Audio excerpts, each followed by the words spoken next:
Hi guys, my name is Amina K. Thornton and you are listening to the One Up podcast. You can see these live recordings as well by going to amina.media in your web browser. Today we are doing a message of hope, stories of struggle to success, and we have Anurag Rai in today from the UK. For you guys that are keeping track, this is episode number 26. Anurag has come into the studio today and he's going to tell us about not losing ourselves in everything that takes us down. And I'll tell you just a little snippet here, because I do know one major key we're going to be talking about is going from absolutely nothing, homelessness, to having 4 businesses. So quite a feat there. And so I'm definitely interested on how is it even possible to go from absolutely nothing to, having so much. So yeah. Good morning, Anurag. You look bright and cheery this morning, so that's good. Well, it's 1 o'clock there, just so everybody knows. So he's been awake for a little while, but he's still going. He's not ready for a nap yet. Are you? Not at all, no. No. Definitely. Well, you're running 4 businesses, so I can't imagine you get much nap time. So. But I also run this club called 5 a.m. Club, so I normally okay. wake up. So. Yeah. I wake up now at 5 too. Just because it was hard to like connect with other people, like because I was working late at night usually, say during the winter, and then I'm like, but everybody is usually up like 7, 8, and I still want my time too in the morning. So Definitely. yeah, I get up early also, so it does make a difference. So how did you end up being homeless? Yeah, so let me start by telling a bit about myself to the Okay, viewers. go ahead. Yeah. My name is Anurag. I've just recently written a book, which is just over here, The Power Within. Is that your And book? Here, show it up. yeah, Show it further. Yeah, put it up. Okay. The Power Within. You are willing to accept a 21 meditation challenge by Anurag Rai, founder of Superhuman in You. And what does the little thing say? It says that it includes something. It includes a free MP3 downloads of 21 guided meditations. I love meditation. And it says the complete habit formation guide for the busy minds in a frantic world. I really like meditation, so I had to get your book. Do you have it on Amazon? do I have what? Yeah, Do you have it's your book on your Amazon? available on Amazon, yeah. Okay, cool. So it's available worldwide on Amazon right now. Yeah, and just for this weekend, it's you can actually get a Kindle version for free. Okay. I'll probably end up getting the book, but I do have Audible. I do Audible, but I don't do Kindle usually. So, yeah. I think the Audible version will be out by next month. So oh really? So maybe I should just wait another month, because I'm addicted to Audible. I love Audible. Yeah, me too. Like it's so much easier to think. Oh goodness, yes. Because I listen to it just before I go to bed too. So like an hour before, like when I'm getting ready for bed, I listen to. That's where I mostly get to absorb the content. But I have it. Even my kids listen to it because I leave it running, during the day. So yeah, I really like Audible books. So tell us about yourself. So what got you on this journey? Yeah. So at the moment, I'm a property investor, so I invest in properties. I also source properties for other investors. I'm an accountant. I sell on Amazon, and I'm a mind coach. So I provide coaching services to some of my clients. I just written the book, which is part of that coaching business. Yeah. And I'm a dad to a 5-year-old who also keeps me busy. Yeah, that would. Yeah, toddler age. Yeah.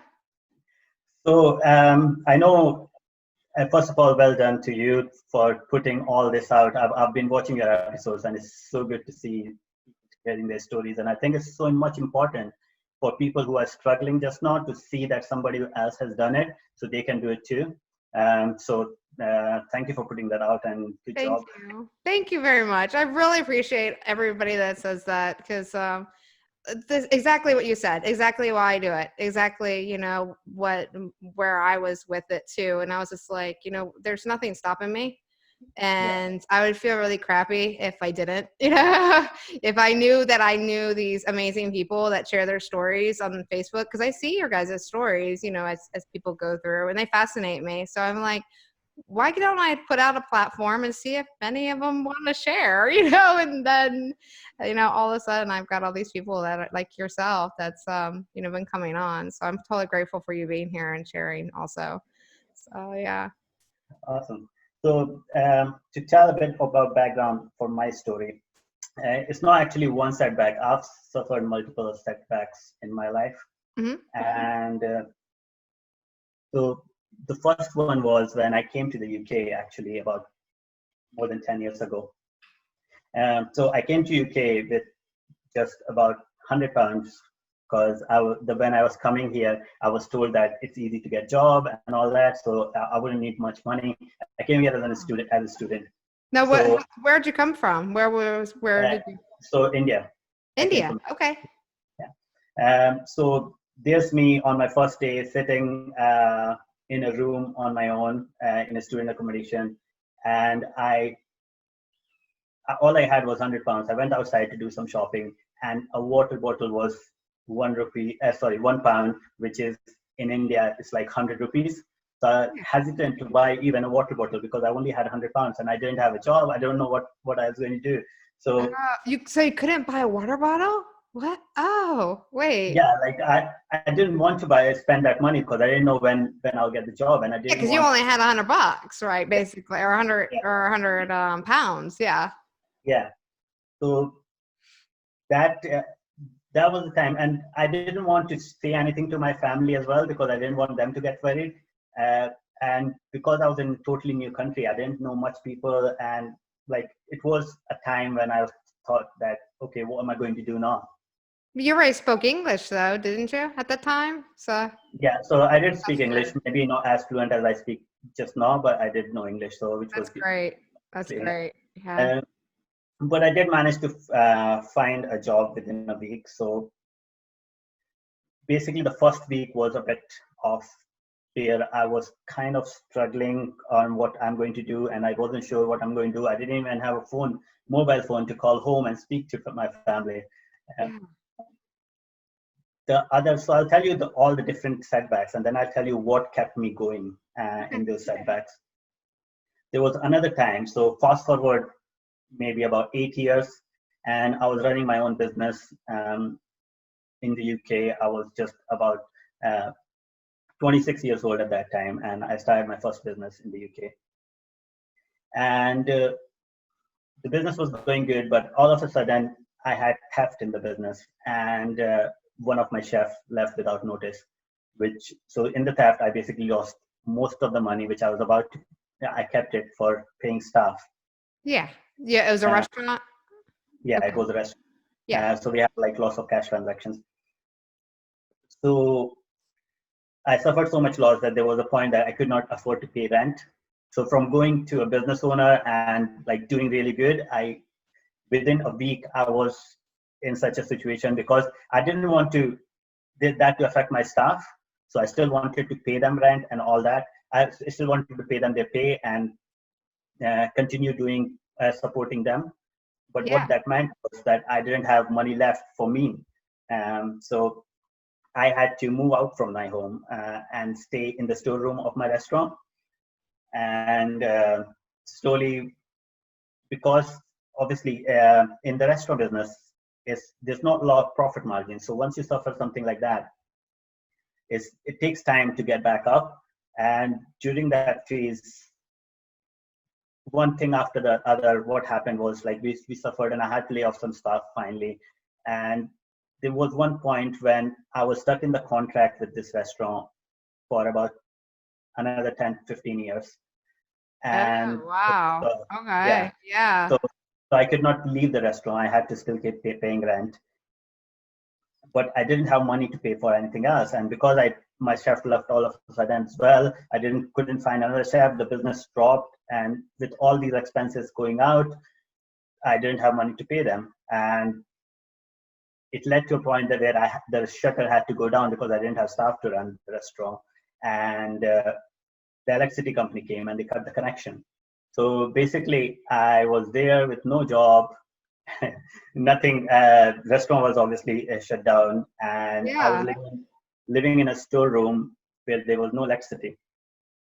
So it was just a dark storeroom with me. And So when you moved, let me get this right. So when you moved to the UK, you had like 100 pounds. You ended up getting successful enough to own your first business. So I guess you were taking like random jobs and stuff like that and saving up to own your restaurant. That's amazing. Okay, so you didn't get like funding or anything else, like, you know, somebody just like here, you take some money, I want like 20% of the business. So yeah, you just like, I'm gonna do this, and you decided you're gonna open up a restaurant. So then you started doing the restaurant. How long were you doing the restaurant before your chef walked out? About 2 years. Okay, so yeah, you had a good start and was doing really well, and then you like, well, you know, to save some of my costs, I'm just gonna go ahead and give up the place where I live, move into the storeroom of my restaurant, and make this work. But then, of course, like anything, you know, that happens so quickly, you know, finances can overcome a lot, and so the electricity went out. Is that went out? Yeah, because I didn't have money to pay for electricity bill, so they come and Yeah, disconnect they the cut it electricity. out. Yeah. Okay. Yeah. So then you're just like, well, I guess that's it, you know. And so what Yeah. did you do after that? So it was kind of like rock bottom for me because I was living in a place which didn't have heating, didn't have electricity, and it was freezing cold outside. I was living in a storeroom basically, with like putting my bed on the floor, and I didn't even know how to pay for the restaurant. And I had my visa. I was on a visa, so I didn't want any court cases on me. So that's Oh, why I didn't want the restaurant owner to take me to court that I'm not paying him rent. So I wasn't sure how am I going to get the rent to pay him for the next month. And the worst of all, I could not share this with my family because I didn't want them to be stressed. So I didn't want. you don't want that pressure on you either. I imagine, like, hey, just come back to India. I mean, come on, what are you doing? Yeah, and you're just like, no, I'm gonna make this work. Yeah, exactly. That's the main thing, because when I came to UK, they were not like, they didn't want. It's not that they didn't support it, but they didn't want me to go. Yeah, Um, of course. Yeah. so I kind of made that decision on me, and now I took that responsibility that I have to make it work. Yeah. So yeah, so from there, I managed to get over. I'll tell you a bit more in detail. But fast forward another 2-3 years. I had I'm married now. I had a 1-year-old child, and I decided that I want to change my career. I don't want to be in restaurants anymore because my son is born, and I want to be able to spend more time with him in restaurants, late nights, and working over weekends and Christmas. So I decided I'm going back to university and going to do a degree in accounting and get a job in accounting. So I moved to Aberdeen from a place called Dundee with no place to stay, no job, with my wife and child. And that was just 4 years ago. Wow. And Yeah. Wow. So you're just like, okay. So your restaurant ended up staying open a little longer. So you found some money to keep it open at that so, point. Yeah. yeah. So I went back to get a job and run the restaurant at the same time. Okay. Yeah. Yeah. Wow. You were dedicated. Definitely you wanted to see it succeed. And so, yeah, you Yeah. took all the sacrifices you could. So then you went to, you moved and decided you're going to, get a higher degree. You're going to go to do accounting. Is that what it was? Yeah. Okay. And, so, but you said you didn't have any funds for anything else. So how'd you make that work? Yeah. So by this time, I had my permanent residence in the UK. So I have got my visa, and I was not on visa anymore. So I could get some support from the government, and so basically, my fees was supported from the government because I applied for it and I got accepted. What's that for the visa? For the visa, you said? No, for the fees. For the fees for university. Oh, for the fees for the university. That's all right. Okay. Yeah. Yeah. Cool. So that was sorted, but I still didn't have job and I didn't have a place to stay. So for the first few months when I moved to Aberdeen, I had to work on payday loans. Mm-hmm. So I did manage to find a job and a high interest loans. I also had to give my some of any little asset which I had to get some loan, and then try to get a place to rent, and then work my way up from there. The main things, I think the main shift started happening was in the year 2018. I read this book called What a Man Thinketh by James Allen. I love. In fact, I got a printout of it. It's up on my shelf over here. Yeah, it's a good book. Yeah, Yeah. As a Man Thinketh. Yeah. But so the one thing which I think which kept me going was because everything which was happening around me, it didn't affect inside me. I think that's one thing which helped me grow. So I was experiencing all this pain from outside, like this. I think if it was in a normal mindset, I would have collapsed at some point. But I was experiencing all this pain from outside, but still there was no suffering inside. And I think that was because I've been practicing meditation for like very long time. Yeah. And yeah, that's good.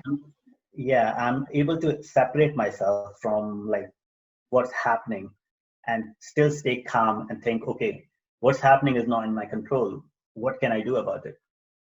And so you kind of knew about mindset practices before you really studied it when you came across As a Man Thinketh. So, and then it probably just clicked then. It was probably just like, well, wait, I've been practicing this and I didn't even realize it. Is that what happened? Yeah.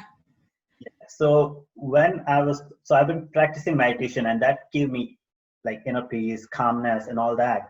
But somehow I couldn't bring that energy or that power into the material side of the world, like into my life, into practice to move forward in my business. And I think after reading that book, I was able to tap into that power and like use it.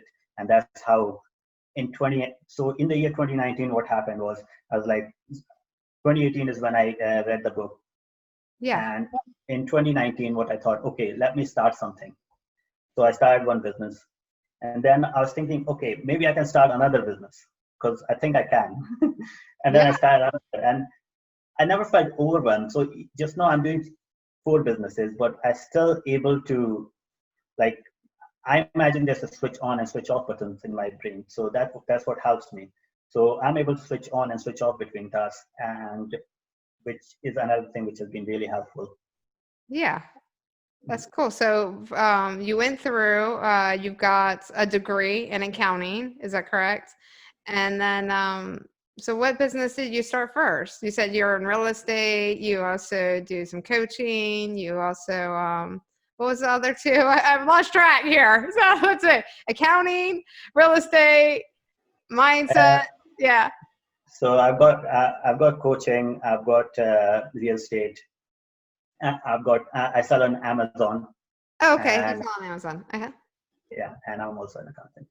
Okay, awesome. So the stuff on Amazon, is that like your book, or do you have something else that you do on Amazon? So I've got my book, and plus I've got other 4 items at the moment which I sell on Amazon.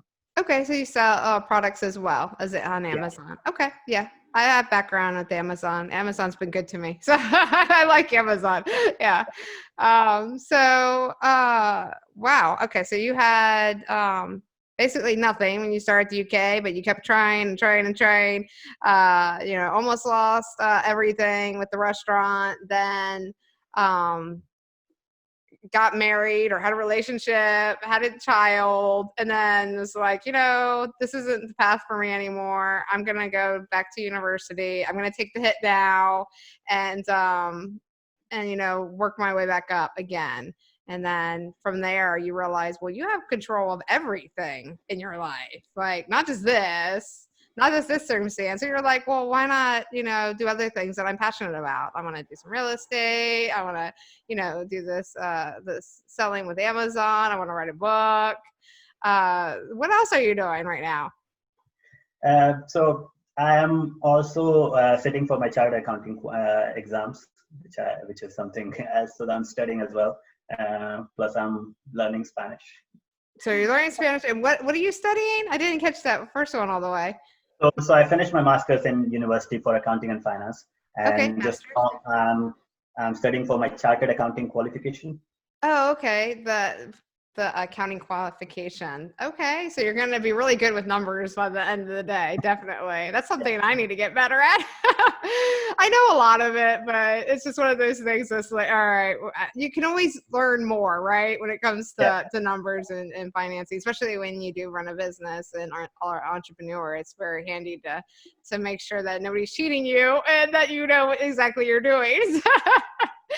So yeah. So definitely. I think totally. the idea, one of the reasons why accounting came to me as well, because when I was running my business, this is one part which I was like, I thought that this is a very important part of the business, making sure that you know how to manage your money. And I thought like this is a skill which I need to learn. Yeah, and it is very important. And I don't know if in higher like business learning, if you go to like for business, I don't know if it's one of the requirements, but it should be if it isn't, because it's definitely really up there. Because if you can't manage your finances, or even if you get like investor finances, then you're not going to get very far, because you're not going to know if you're really growing or anything, right? Because you could just be losing money this whole time. So yeah, I agree with that. It's very important. um so let's say you do this meditation, you've been doing it for a while. Do you want to talk about that a little bit, tell people how it's helped you? Yeah. So I will start by talking a bit about meditation, and then I will tell a few other concepts which have helped me to do whatever I've done. Okay.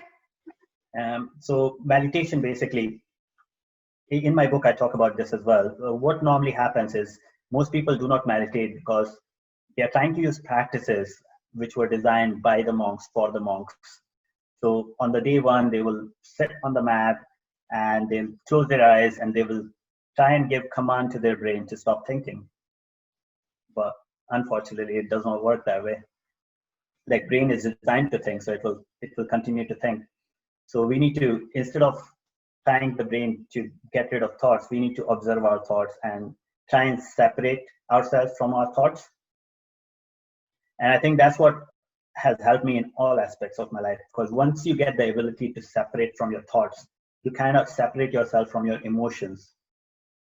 And then no matter what you're experiencing in life, you can observe it rather than getting dragged in it. Into it, yeah. Yeah. So that's something really powerful which has helped me, because no matter what the situation is, I can look at it as a third person perspective. So whenever we are in an experience, if our friend is in a similar situation, we are excellent advisors to that person. But when the same situation happens to us, we forget all the advice, and that's because we get trapped into the emotions. Once we separate ourselves from the emotions, we can give the same advice to ourselves, and that helps to overcome those emotions. So is it, I guess in that case, it's also like when you're journaling it, you're releasing it onto paper so you can basically analyze it. In your case, you're separating it in your mind, like through meditation, and then analyzing it and then overcoming whatever obstacles is holding you back. Is that Yes. right? Yeah. Okay. So another thing which has helped me really well is doing a so because you said journal there, it came to my mind. I do a gratitude journal. Okay. So yeah, what happens is we focus too. So most people have 90% of the things in their life uh, the way they want it to be, and 10% of the things in their life which is not the way they want it to be. But what happens is we focus on that 10% so much that we forget about the 90%. And Yeah, I can agree with that. We overlook the things that we should cherish more and be grateful for in our lives. Yeah, well, yeah, we're constantly like, how do I get rid of that? Like, what am I doing wrong there? Yeah, I can see that. definitely. So Gandhi was once found quoting that I cried because I had no shoes, and then I met a man who didn't have feet. So most of us are in similar kind of situation. Like we are worried about things which we don't have. But this, if you look at other people's life, like some of the things we have and we don't appreciate, people can give their life for that thing, those things. That's so true. So yeah. So once we start looking at things from a great gratitude perspective, I think that shifts our brain is very complex. Any information we feed into it, it starts a chain reaction based on that information. So I can do an experiment with you if you like. Okay, let's go. Yeah.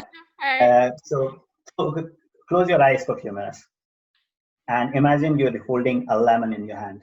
I'm holding a what? A lantern? A lemon. Oh, a lemon. Okay, I'm holding Yeah. a lemon. Okay. Yeah. Feel the weight of the lemon. Okay. Now cut the lemon into half. All right, I'm holding the lemon. I'm cutting it in half. Okay. And now squeeze that lemon into your mouth. Okay. Try and smell it. What does it taste like? It tastes like a lemon. Yeah. So you can open your eyes now. So most people who I do this experiment with say that they notice saliva building up in their mouth. Is that right? Yeah. Because you're thinking about actually breaking it down, right? You're telling your body that that this is happening, basically. Yeah. Exactly. And that's even though it's a simple experiment, there is a profound message here. It means that we are not our brain. We are separate from our brain. Just like we have a hand, we have our legs, we have our brain, and we can tell our brains the way we want it to react. And I see what you're saying, because by separating, when I was telling myself that I had a lemon, that I'm doing these things, I'm actually telling myself this. And so that is a separate action from myself. So I see what you're saying. Yeah, interesting. Yeah. And the saliva which came in our mouth is actually there to neutralize the lemon juice, which we just squeeze in our mouth. Yeah. So just taking the message from this experiment, and we can apply it in our real life, that when we do negative thoughts, our brain starts a negative reaction, and everything starts going negative. Same way when we think about positive thoughts. For example, if I'm thinking I'm happy, we can think it from the brain perspective, and brain is always logical because it is designed for survival. So brain will think, okay, how can you be happy? You have these bills to pay. Your life is a mess. So fight and flight, right? Fight and flight. Like, what are you doing? You have to be concentrated on this because this is painful here. So yeah. Exactly. But when we don't use our logical thinking, and instead try and come from a heart perspective. So I like to say a separation of brain and mind. So mind is something bigger than us. Yes. So when we use our mind to tell our brain, okay, don't listen to anything else. You are a happy person. And brain believes it. That's the magic we just saw in the lemon experiment. Brain believes it. You're a happy person. Then the change starts from inside out because you're happy. So everything starts changing as if you are happy. And that's something which has helped me a lot, practicing gratitude and affirmations in that way. Yeah, so it's in your book, the meditations walk you through some of these experiments where you can shift your mind from a not so good reality to a more positive, happy one. So that they do. He's nodding his head, guys, for anybody that's listening or on the live right now. Yeah, he's like, yes, definitely. That's exactly what they're for. And there's 21 in your book, so you've got a month there that you can definitely have a different one for every day. So yeah, that's awesome. So I totally recommend Anurag's book. He just described how he explains the way we can separate our mind from our body, from all the pain and our reactions to things. And I totally agree with him on this because I also teach as much as I can on the subject. And yeah, once you do understand it, it makes life a lot more peaceful, I think, for me at least. Once you realize that it is a chain reaction. So once you can feed your mind more positivity, you start seeing everything more positive. And then it gets easier too. I mean, it does take work and it's consistent, right? You still practice every day, right? Because I know I do. So yeah. Yeah. So you have to keep it close, and you have to keep it, away from the people that are going to weigh you down also, because there's always going to be those outside influences, even friends, family too, that might not understand. And maybe you just don't need to talk to them about it either, because it'll make your life so much better if you feel like you're going to have a resistance from certain people that might not see it as a good thing or as a way to think, because they just don't, they haven't experienced it yet. And I have this conversation with a lot of the guests that come on, you have that aha moment, but nobody can teach you it. It's not something that can be taught. It can be talked about, like we talk about here, but it's not until you are in a situation in your life that you really want to understand it, and you study it like it is your life, like 24/7. I want to figure this out. I don't understand it. Everybody's talking about it. There has to be something here that you will eventually get it. Or something really, really drastic happens in your life that it just wakes you up. You're just like, why am I feeling like this? And then you start doing the questioning. It's like, I don't want to feel like this. How did I get to this state, and can I make this state different? And then figure a way out. And I just talked to a gentleman yesterday, or the day before yesterday, Chris Good, that he said he was in this state of depression for 14 years, where he tried to commit suicide 3 times. And it took him 14 years to discover that aha moment. And he's like, why do I keep going in this cycle? Why am I keep feeling like this? And he's actually going to be back on the show, because his story has a lot of, obviously 14 years he was suffering through depression, lots of ups and downs. And so I'm excited to hear the rest of his story. We couldn't fit it in hours. Yeah. So Anurag, I don't know where to go from here at this moment.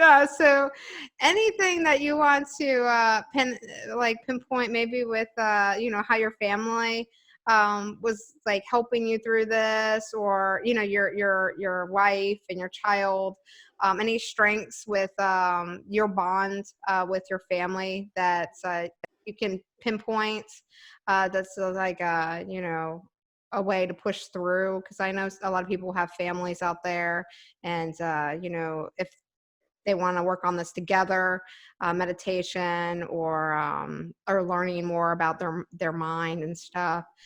Is it something that you practice with your wife? So yeah, she has started practicing it recently. She wasn't doing it before. But has started practicing it recently, and she benefits from it. She said she actually wrote her book as well, so she's working on mindfulness for kids. Mindfulness for kids. That's awesome. Yeah. So she just wrote a book called Buddy Says, which is an affirmation for kids. What is it called? Buddy Says. Says. Yeah. Oh, cool. And that'll be available on Amazon too, I imagine. Definitely, yeah. Okay, I'll put all your information, yours and your wife's information, on the description on the podcast, as well as on the mina.media YouTube channel. So you guys can get the information on the description. So make sure you check out the description to order any books. Yeah, awesome.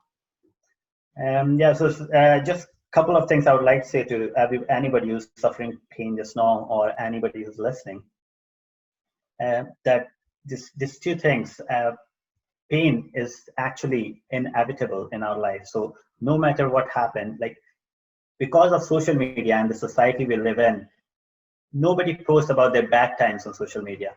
They only post about their good times. And we see all these people posting good things, and we think, oh, it's just our life which is miserable. But it's not actually true. Like, everybody has problems. It's just that they are at different stages in their life. So some people have problems and some other time, and people don't normally openly talk on social media about their problems, and not in regular. I think it depends with social media too, because I know on Facebook some people can really dig negative like junk out. So they could throw it out like it's like nobody's even watching, right? Like they think they have the whole space themselves. I hate to say it, but those people that do that, I have to block or I have to mute for a while because it gets to you. So you know, there is that. But then on like TikTok or Instagram or Twitter's kind of one of those. It could be severe like negativity or severe positivity. But definitely Instagram and TikTok, I think those are the main two that, in LinkedIn, I think also would have to be like, everything's great, everything's wonderful, good, we're good. Yeah. So then it does make you feel crappy because you're like, well, why are they doing so good? I'm here, I'm struggling, and I'm doing like either exactly what they're doing or I'm working like twice as hard. Yeah. On that note, I would like to say that like I treat my brain like a child. Yeah. So it's hard to protect it like you protect your child. So anything which is, if you think there's a negativity which is going to affect you, you need to block your brain from it. You need to protect it as if it's your child. Yeah. And there was another thing which you were talking about earlier that you have to do consistently. You have to do affirmations, for example, consistently, because if you don't do it, you just go back into the same thing. And this is because like I think motivation is like a ripple in the water. So if you stop throwing stones, the ripple goes away. Same way motivation works for our brain. If you don't constantly keep on motivating it, like we go back to the same levels. Right. Yeah, the same state of like fight and flight, right? So what's the problem here? Do we have to deal with it, fight it, or can we run away from it and let you leave it alone? So yeah, because we are human. I mean, we do have that instinct, right? But to be successful, to control our destiny, we also have the power to do that, which is amazing because we're the only species that can actually say, I don't want to think that way. I want to think this way. And we can actually train our mind consistently every day, and totally change everything about, what we're going through and where our destination will be in the future. So definitely amazing. So you journal. I journal too. My journaling is very loose. I put like business stuff. I put affirmations. I put quotes. I put whatever I want to remember in my journal. Think goals, things that I want to see happening. Just like numbers and things. Just so I remember how far I progressed in the future. And it makes me feel good actually going back through my journal and seeing the progress and going, oh my God, here I was stressing, like I'm not going nowhere. Nothing's happening. And then I'm like, let me sit down, open up my journal, skim through it. And then I'm just like, wow, and here I am just like stressing out, like nothing's good. Nothing's happening. Why am I doing this? Do you feel the same way when you journal? So I used to feel that way, but then I thought something. So now I don't focus on what the results I'm getting. Yeah. So I have accepted this fact that some days I'll feel rubbish and miserable, and other days I'll feel great. Mm-hmm.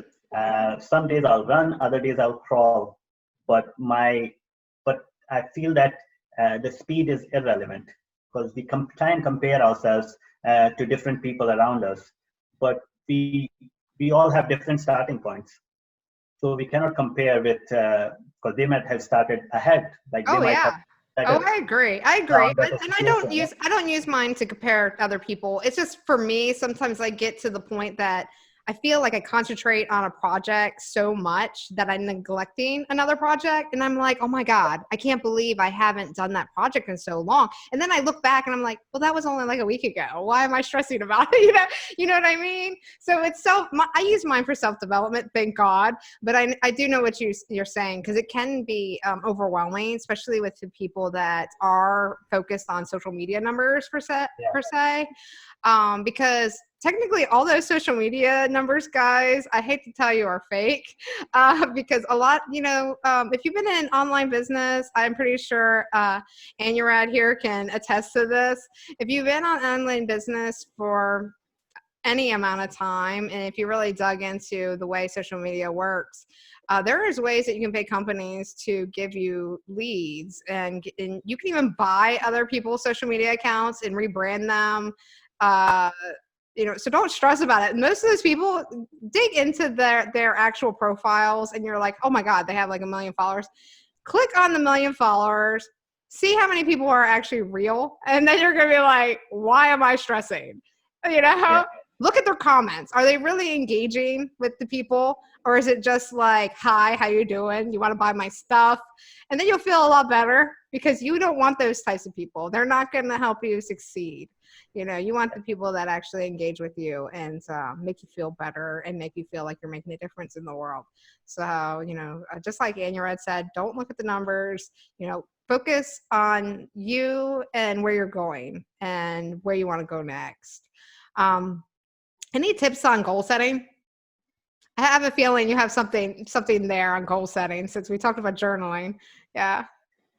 Yeah. So I feel so always go for long-term goals. I think then break them down into like action steps rather than goals. Mm-hmm. So I have a goal for 5 years, because most people overestimate what they can do in say a week or a month, but underestimate what they can do in 5 years. So I have a 5-year goal, and then I break it down as action steps for weekly, daily. Yeah. So as I've done my action steps, I don't focus too much on what the outcome of those action steps is, because when we focus on outcome, so I like to give this analogy. For example, there's a hunter with a bow and arrow, and he's trying to shoot a deer. Now, the hunter could be very skilled. He has command on his bow, his command over his arrow, but he's not guaranteed to shoot the deer, because the deer can move in the last minute. Same way in business and life, we have control over certain things, but we don't have control over The other things. outcome. Yeah, exactly. Yeah. Exactly. Okay. And you're right. I know your next book. Okay. You ready for it? Okay. You need to write a book about analogies. It could be for kids. It could be for young adults. It could be for regular adults. You and your wife could collaborate on this, but I think that should be your next book, because you're really good at these analogies. Yeah, I like to make it simpler for so that people can relate. I think when people can relate, it's easier to understand concepts. Oh yeah, I totally agree, and that's why I said if you do it like for any age, it'd be perfect, because the adults will read it to their kids for one. For adults that have kids, if not, they'll read it from themselves, because if it is out there, and it's easy to read. A lot of people in this world don't read still, guys. Like, they don't have the skill. They don't have the technology. We're blessed. Anybody that's listening to this podcast, anybody that's watching the YouTube channel, we are blessed. There is so many more people that can't read, can't write, can't get access to what we have, especially right now, but when like libraries, when public, where people used to go to like Starbucks and use free Wi-Fi and everything. What are they doing right now? I feel awful that there's no like public place where people that are struggling in that position can't get access to things that we take for granted, and not only not take for granted, but have become such a need to pay bills, especially here in the United States. Like, they're like, if you call them after you finally get a hold of them after 2 hours, they're like, well, go to the website and pay for it. How are the people paying for their bills that don't have that? They can't go to the store like they're used to, the store to pay for it.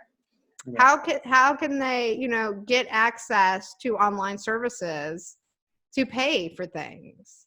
And, it's just one of those things.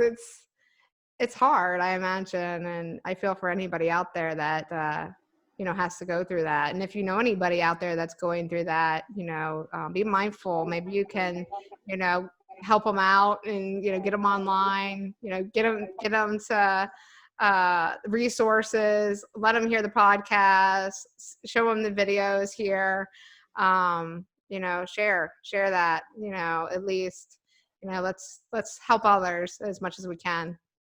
So, Anurag, all right. So we've got your book, we've got your coaching. Where can people reach out to you?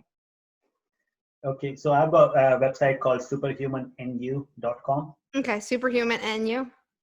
Yeah, NU? in you, yeah. Okay, Superhuman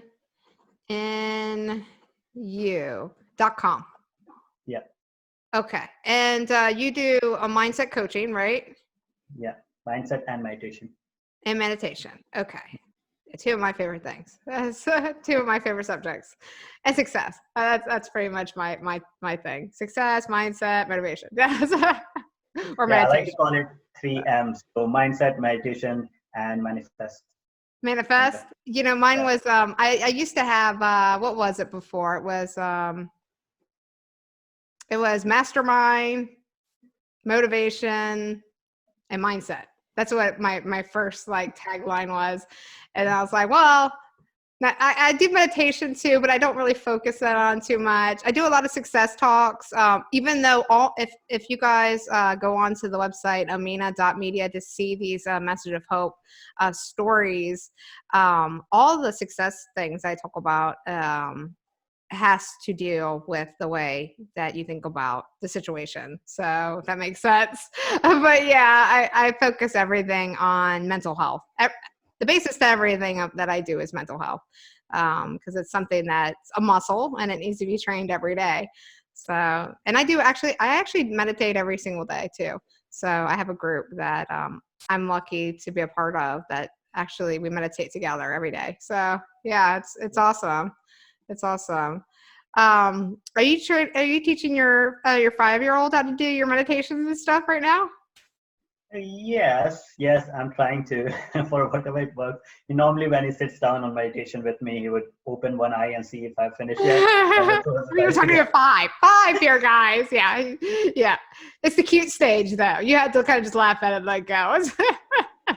Yeah. Probably like, Dad, what are you doing? Are we done yet? Is this over? Like, I can see my son now, like laying on the ground. It's like, no, you gotta sit up. So That's why yes, I like to wake up early in the morning, like an hour before him, so that I can get that time for myself. yeah, that's why you're getting up at 5, right? Yeah, yeah, definitely. So you've got real estate, and do you do accounting for other people as well? Uh, so at the moment, no, Okay. because so the accounting which I'm doing is part of my job. So I'm working for a firm. So I'm Okay. contracted to a firm. So I'm not doing for other people at the moment, but maybe in Okay. future. Yeah. Okay. And then the real estate, is that something that you're doing with other people, or is it something that you're looking for to grow? Yeah. So the real estate is basically I invest in properties myself, and then I also source properties for other people. So So you sell the so lead? I sorry. You sell the leads, like if you get a property you can't or you don't want to invest in, you outsource that. Now, where could they contact you directly through Facebook to connect with Yes. you on So I've that? got a Facebook page which is called SP Property Investments, but SP Property Investments. Okay. they can also contact me directly if on from through my Facebook too. And this is in your area, right? Aberdeen, UK? Yeah. Okay. Just wanted to make sure. So anything else that you want to tell everybody before we close out the session today? Yeah, because I've got so much to share because I've been there and I know the things which I can help. Another thing, like one thing which I would want to say is, I'm going to give another analogy, and Go for I it. know. Yeah, I love them. Yeah. So I feel that people are so much scared of failures, especially when like they haven't tried out things, and failure is holding everybody back. The fear of failure. So if I had to give you 3 balls and ask you to learn to juggle in 3 days, can you do it? 3 balls, learn to juggle in 3 days. I know I could do it, but I don't know. I don't know. Yeah, You can do most it? people, Yeah. most people can do it. Like Okay, more or good. less what it is. Most people. But if I had to say you, you have 3 balls. You need to learn to juggle in 30 days, but you can't drop a ball even once. Ah, Yeah. yeah, that's a hard one. Yeah. Yeah. So nobody can do it, and that's what failures are like. Like you cannot move forward in life unless you fail. We all have to go through our failures in order to be where we need to be. To where we're at. Yeah, we all have to go through our failures to be where we're to be successful. Yeah. Yeah, I like that. That's a good analogy too. Like I said, you have to that would be book 2, right? So I'll be looking for that one. You can say dedicated inside. You can sign me a copy and mail it to me. I'll be like, and then I'll be showing it off and be like, perfect. Look, here I made that analogy book. So awesome. That's great. All right, Anurag, it's been great talking to you, and I hope that you have rest of your day off or doing what you want to do and enjoying your time. I'll talk to you again, and you take care. And thank you guys for watching here on the YouTube channel under amina.media. Thank you guys for subscribing also to the YouTube channel or on to the podcast, One Up Podcast. You guys also have been an amazing audience today on the lives. I see everybody here. I'll give you some waves and dedications here once I log off Anurag here, so you can go enjoy his family and his time together with them. All right, Anurag, take care. Talk to you later. Take care, man. Bye. Bye.